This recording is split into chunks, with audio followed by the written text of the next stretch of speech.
Assalamualaikum warahmatullahi wabarakatuh. Segala puji hanya bagi Allah Subhanahu wa taala. Salawat dan salam semoga selalu tercurah kepada Rasulullah Shallallahu alaihi wasallam, para sahabat dan seluruh kaum muslimin yang senantiasa berpegang teguh pada sunnah beliau sampai hari kiamat.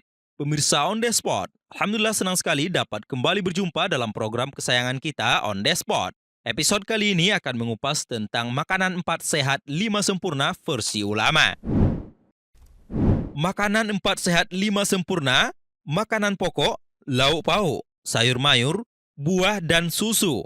Benarkah demikian? Lantas, kenapa banyak orang-orang yang miskin dan pola makannya sangat sederhana, tidak sesuai dengan 4 sehat 5 sempurna, namun tubuh mereka kuat-kuat dan sehat? Rupanya, istilah 4 sehat 5 sempurna sendiri masih diperselisihkan oleh para ahli kedokteran sendiri. Ada yang pro dan ada yang kontra terhadap istilah tersebut. Slogan ini awalnya muncul pada tahun 1952 dan sejak periode tersebut, 4 sehat 5 sempurna selalu menjadi prinsip utama bila ingin hidup sehat. Sebenarnya, prinsip tersebut terinspirasi dari prinsip Basic Four yang populer di Amerika pada era 1940-an. Namun, seiring perjalanan waktu, slogan ini tidak lagi sesuai dengan kehidupan di zaman sekarang. Sejak tahun 1990-an, pedoman 4 sehat 5 sempurna ini dianggap tak lagi sesuai dengan perkembangan ilmu pengetahuan dan teknologi gizi. Hingga kemudian Kementerian Kesehatan telah mengeluarkan penggantinya, yaitu prinsip gizi seimbang. Prinsip ini memang baru dikeluarkan dan disahkan pada tahun 2014 lalu, sehingga tidak banyak orang yang tahu bahwa 4 sehat 5 sempurna tidak berlaku lagi. Pemerintah melalui Kementerian Kesehatan mengampanyekan slogan isi piringku sebagai pengganti slogan 4 sehat 5 sempurna untuk pedoman konsumsi sehari-hari dalam memenuhi gizi seimbang. Lantas bagaimana pandangan ulama Islam terhadap makanan yang sehat? Imam Ahmad mengatakan, jika dalam satu makanan terkumpul 4 hal, maka makanan tersebut adalah makanan yang sempurna. 4 hal tersebut adalah menyebut nama Allah saat mulai makan, memuji Allah di akhir makan, banyaknya orang yang turut makan, dan berasal dari sumber yang halal. Kesimpulannya adalah, makanan 4 sehat 5 sempurna yaitu membaca bismillah ketika mulai makan, memuji Allah di akhir makan, banyaknya orang yang turut makan, berasal dari sumber yang halal, dan yang kelima, ittiba, mengikuti sunnah Nabi Shallallahu alaihi wasallam. Ingat, kesehatan jiwa lebih diutamakan dari kesehatan fisik. Wallahu alam. Pemirsa On The Spot, berikut makanan 4 sehat 5 sempurna versi ulama, versi On The Spot. Urutan kelima, makanan 4 sehat 5 sempurna versi ulama ialah membaca bismillah ketika mulai makan. Bagaimanakah hukum membaca bismillah sebelum makan? Hadis yang menjadi landasan seputar masalah ini adalah sabda Nabi Shallallahu alaihi wasallam kepada Umar bin Abu Salama, yang kala itu beliau masih belia. Wahai anakku, bacalah bismillah, makanlah dengan tangan kananmu dan makanlah makanan yang ada di hadapanmu. Maka seperti itulah gaya makananku setelah itu. Hadis riwayat Imam Bukhari dan Imam Muslim. Hukum membaca bismillah sebelum makan. Sebagian orang berpandangan sunnah, namun lebih tepat bila dikatakan bahwa hukum membaca bismillah sebelum makan adalah wajib. Meski sejatinya ada silang pendapat di kalangan ulama mengenai masalah ini. Namun pendapat yang lebih rajih wallahu alam adalah pendapat yang menyatakan wajib. Dalilnya adalah hadis Umar bin Abi Salamah di atas. Di dalamnya terdapat indikasi kuat yang mendukung pendapat tersebut. Di antaranya adalah perintah Rasulullah Shallallahu alaihi wasallam untuk membaca bismillah sebelum makan. Kepada Umar bin Abi Salamah, beliau sampaikan saat Umar bin Abi Salamah masih kecil. Bila anak kecil saja sudah diperintahkan untuk membaca bismillah sebelum makan, maka untuk orang dewasa tentu lebih ditekankan lagi. Ada kaidah yang menyatakan, al-aslu fil amri al-wujub. Pada dasarnya, perintah itu menunjukkan hukum wajib. Jelas sekali dalam sabda Nabi Shallallahu alaihi wasallam di atas terkandung perintah, dan hukum asal perintah adalah memberi faedah kewajiban, kecuali bila ada indikasi lain yang mengalihkan perintah tersebut dari hukum wajib kepada anjuran. Namun dalam hal ini, tidak didapati indikasi yang mengalihkan perintah tersebut dari hukum wajib. Ini menunjukkan bahwa membaca bismillah sebelum makan adalah kewajiban. Pemirsa, alasan lain yang menguatkan keterangan ini adalah perintah untuk membaca bismillah dalam hadis di atas. Satu paket dengan perintah makan menggunakan tangan kanan. Tentu tidak diragukan lagi bahwa makan dengan tangan kanan adalah sebuah kewajiban. Karena dalam hadis lain disebutkan bahwa setan makan dengan tangan kiri. Tidak mungkin satu paket perintah menghasilkan hukum yang berbeda. Yang satu wajib dan yang satu sunnah. Ini dalil bahwa hukum membaca bismillah sebelum makan adalah wajib. Sebagaimana wajibnya hukum makan dengan tangan kanan. Di antara ulama yang memegang pendapat ini adalah Ibnu Muflih, Ibnu Hazm, Ibnu Abi Musa. Ada pula hadis lain yang secara tegas menunjukkan wajibnya membaca basmalah sebelum makan. Hadis tersebut dari Ibunda Aisyah radhiyallahu anha, Nabi Shallallahu alaihi wasallam bersabda, "Apabila salah seorang dari kalian hendak makan, maka ucapkanlah bismillah. Apabila lupa, maka ucapkanlah bismillahi awalahu wa akhirahu." Dengan menyebut nama Allah di awal dan di akhir. Hadis riwayat Imam At-Tirmizi dan Abu Daud. Bila hukum membaca basmalah hanya sebatas anjuran, tentu Nabi Shallallahu alaihi wasallam tidak akan memberikan penekanan seperti ini. Sampai ketika seorang lupa pun, beliau tetap perintahkan untuk membaca bismillah seperti yang tertera pada hadis di atas. Bismillah atau bismillahirrahmanirrahim. Zahir dari hadis Aisyah di atas menunjukkan bahwa yang diperintahkan hanyalah sebatas bismillah saja, tanpa tambahan bismillahirrahmanirrahim. Ada ulama yang menjelaskan bahwa yang lebih afdol adalah membaca lengkap bismillahirrahmanirrahim, seperti Imam Nawawi, Ibnu Muflih, dan Syekhul Islam Ibnu Taimiyah. Semoga Allah merahmati mereka semua. Akan tetapi, pendapat mereka tersebut disanggah oleh Al-Hafiz Ibnu Hajar rahimahullah. Beliau menyatakan bahwa yang lebih tepat bacaan basmalah sebelum makan cukup bismillah saja, karena seperti inilah yang tertera dalam hadis. Di antara manfaat membaca basmalah sebelum makan adalah menghalangi setan untuk ikut bergabung makan bersama manusia. Nabi Shallallahu alaihi wasallam bersabda, "Sesungguhnya setan akan ikut menyantap makanan yang tidak diawali dengan membaca bismillah sebelum makan." Hadis riwayat Imam Muslim dan Imam Ahmad. Pemirsa On The Spot, urutan keempat makanan 4 sehat 5 sempurna versi ulama ialah memuji Allah setelah makan. Terdapat banyak cara bersyukur atas kenikmatan yang Allah Ta'ala berikan kepada kita. Salah satunya dengan lisan kita, selalu memuji Allah Subhanahu wa Ta'ala setelah makan, berdoa setelah makan. Salah satu doa setelah makan yaitu Alhamdulillahi hamdan katsiran thayyiban mubarakan fi ghaira makfiyin wala muwadda'in wala musta'unan anhu rabbana.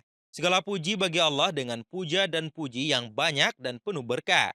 Meski bukanlah puja-puji yang memadai dan mencukupi dan meski tidak dibutuhkan oleh Rabb kita. Hadis riwayat Imam Bukhari. Pemirsa On The Spot, urutan ketiga, makanan 4 sehat 5 sempurna versi ulama ialah banyaknya orang yang turut makan. Di antara etika makan yang diajarkan oleh Nabi Shallallahu alaihi wasallam adalah anjuran makan bersama-sama pada satu piring. Sesungguhnya hal ini merupakan sebab turunnya keberkahan pada makanan tersebut. Oleh karena itu, semakin banyak jumlah orang yang makan, maka keberkahan juga akan semakin bertambah. Dari Jabir bin Abdullah radhiyallahu anhu, beliau menyatakan bahwa beliau mendengar Rasulullah Shallallahu alaihi wasallam bersabda, "Makan satu orang itu cukup untuk 2 orang. Makanan 2 orang itu cukup untuk 4 orang. Makanan 4 orang itu cukup untuk 8 orang." Hadis riwayat Imam Muslim. Dalam Fathul Bari, Ibnu Hajar Al-Asqalani rahimahullah mengatakan, dalam hadis dari Ibnu Umar yang diriwayatkan oleh Tabrani, terdapat keterangan tentang ilat atau sebab terjadinya hal di atas. Pada awal hadis tersebut dinyatakan, makanlah bersama-sama dan janganlah sendiri-sendiri, karena sesungguhnya makanan satu orang itu cukup untuk 2 orang. Hadis ini menunjukkan bahwa makanan satu orang itu mencukupi untuk 2 orang dan seterusnya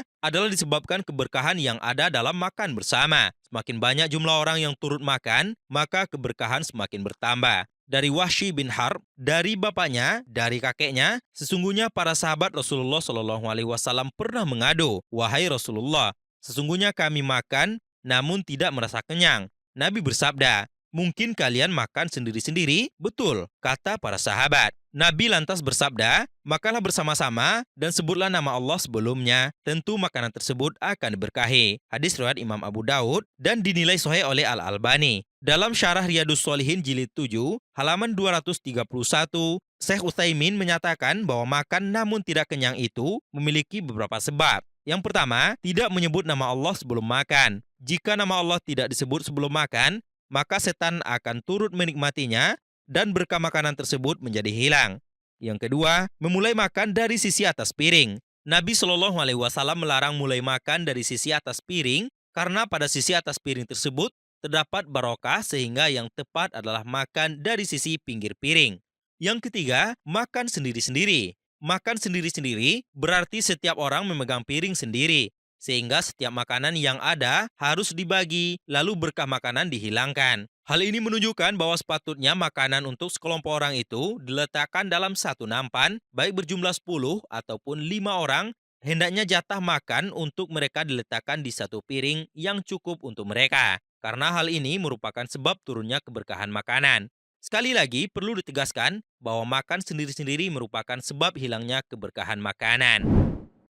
Pemirsa On The Spot, urutan kedua makanan 4 sehat 5 sempurna versi ulama ialah berasal dari sumber yang halal. Sebagian muslim tidak mempedulikan apa yang masuk dalam perutnya. Asal enak dan ekonomis, akhirnya disantap. Tidak tahu manakah yang halal, manakah yang haram. Padahal makanan, minuman, dan hasil nafkah dari yang haram sangat berpengaruh sekali dalam kehidupan seorang muslim. Bahkan untuk kehidupan akhiratnya setelah kematian. Baik pada terkabulnya doa, amalan solehnya, dan kesehatan dirinya bisa dipengaruhi dari makanan yang ia konsumsi setiap harinya. Oleh karena itu, seorang muslim begitu urgen untuk mempelajari halal dan haramnya makanan. Dan yang kita bahas kali ini adalah seputar pengaruh makanan yang haram bagi diri kita. Nabi Shallallahu Alaihi Wasallam mengatakan kepada Sa'ad, perbaikilah makananmu, maka doamu akan mustajab. Hadis riwayat At-Tabrani dalam As-Shaghir, Syekh Al-Albani mengatakan bahwa hadis ini dhaif jiddan, sebagaimana dalam Al-Silsilah Ad-Dhaifah. Ada yang bertanya kepada Sa'ad bin Abi Waqqas, apa yang membuat doamu mudah dikabulkan dibanding para sahabat Rasulullah Shallallahu Alaihi Wasallam lainnya? Saya tidaklah memasukkan satu suap pun ke dalam mulutku, melainkan saya mengetahui dari manakah datangnya dan dari mana akan keluar. Jawab Sa'ad. Rizki dan makanan yang halal adalah bekal dan sekaligus pengobar semangat untuk beramal soleh. Buktinya adalah firman Allah Azza wa Jal. Hai Rasul-Rasul, makanlah dari makanan yang baik-baik dan kerjakanlah amal yang soleh. Sesungguhnya aku maha mengetahui apa yang kamu kerjakan. Al-Quran Surah Al-Mu'minun ayat 51. Sa'ad bin Jubair dan Ad-Doha mengatakan bahwa yang maksud makanan yang thayyib adalah makanan yang halal. Ibnu Katsir rahimahullah berkata, Allah Subhanahu wa taala pada ayat ini memerintahkan para rasulnya alaihimussalatu wassalam untuk memakan makanan yang halal dan beramal soleh. Penyandingan dua perintah ini adalah syariat bahwa makanan halal adalah pembangkit amal soleh. Oleh karena itu, para nabi benar-benar memperhatikan bagaimana memperoleh yang halal. Para nabi mencontohkan kepada kita kebaikan dengan perkataan, amalan, teladan, dan nasihat. Semoga Allah memberi kepada mereka balasan karena telah memberi contoh yang baik pada para hamba. Bila selama ini kita merasa malas dan berat untuk beramal, alangkah baiknya bila kita mengoreksi kembali makanan dan minuman yang masuk ke perut kita. Jangan-jangan ada yang perlu ditinjau ulang. Nabi Shallallahu Alaihi Wasallam bersabda, sesungguhnya yang baik tidak akan mendatangkan kecuali kebaikan. Namun, benarkah harta benda itu kebaikan yang sejati? Hadis riwayat Imam Bukhari dan Imam Muslim. Makanan yang halal bisa sebagai pencegah dan penawar berbagai penyakit. Allah Subhanahu wa taala berfirman, "Berikanlah mas kawin atau mahar kepada wanita yang kamu nikahi sebagai pemberian dengan penuh kerelaan. Kemudian, jika mereka menyerahkan kepada kamu sebagian dari mas kawin itu dengan senang hati, maka makanlah atau ambillah pemberian itu sebagai makanan yang hani, yaitu baik lagi maria atau baik akibatnya. Al-Quran Surah An-Nisa ayat 4. Al-Qurtubi menukilkan dari sebagian ulama tafsir bahwa maksud firman Allah Subhanahu wa taala, hani maria adalah hani ialah yang baik lagi enak dimakan dan tidak memiliki efek negatif. Sedangkan maria ialah yang tidak menimbulkan efek samping pasca dimakan, mudah dicerna dan tidak menimbulkan penyakit atau gangguan. Tentu saja, makanan yang haram menimbulkan efek samping ketika dikonsumsi. Oleh karenanya, jika kita sering mengidap berbagai macam penyakit, koreksilah makanan kita. Sesungguhnya yang baik tidaklah mendatangkan kecuali kebaikan. Pemirsa On The Spot, urutan pertama makanan 4 sehat 5 sempurna versi ulama ialah ittiba atau mengikuti sunnah Nabi Shallallahu Alaihi Wasallam. Seorang muslim makan sambil berjalan.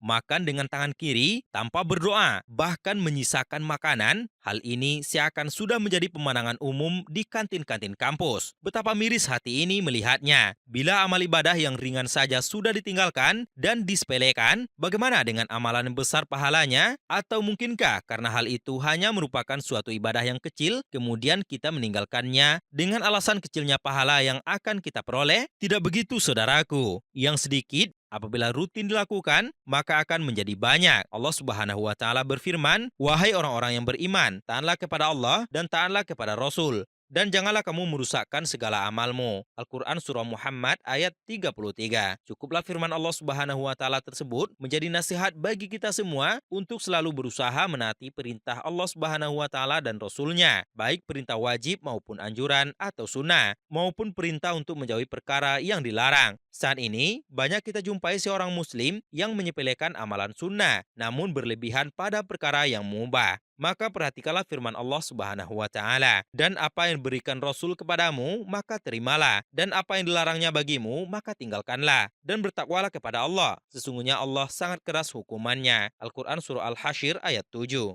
Dan di antara perintah dan larangan Rasulullah Shallallahu Alaihi Wasallam adalah adab ketika makan dan minum. Mengikuti sunnah Nabi Shallallahu Alaihi Wasallam dalam makan dan minum pun adalah kesempurnaan dari amalan seorang Muslim. Berkuliner ria sungguh menyenangkan. Bisa menyantap berbagai menu masakan setiap harinya dengan berbagai variasi, benar-benar sesuatu hal yang menyenangkan hati sebagian orang. Namun, satu hal yang patut diingat seorang Muslim, bahwasanya dalam kita menyantap makanan, Islam telah memberikan kita contoh bagaimanakah adab yang harus dilakukan.